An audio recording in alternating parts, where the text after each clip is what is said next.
Today's top stories.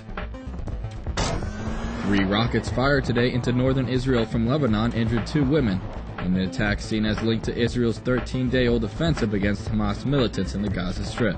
In response, the Israeli army fired shells at the district in Lebanon where the rockets came from. Hamas denied that it had fired the rockets, and Lebanon's government said that Hezbollah also assured that it had no involvement in the attack.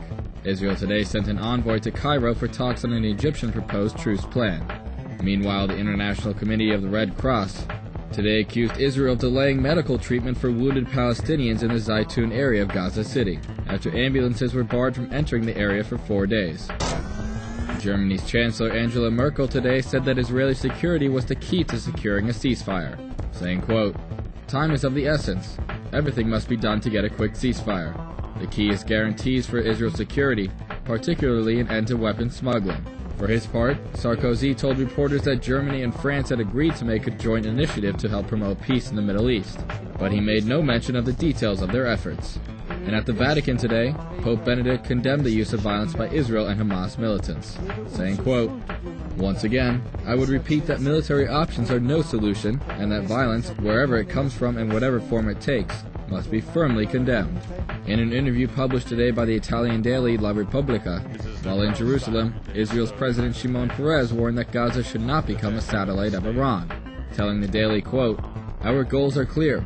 We do not want to make Gaza a satellite of Iran, and we don't want a ceasefire, but the end of the terror. Hamas must stop firing." Also today, Iran's Supreme Leader Ayatollah Ali Khamenei called on Muslim governments to respond appropriately to Israel's actions in Gaza, and said that Iran would do whatever is necessary to help the Palestinian people.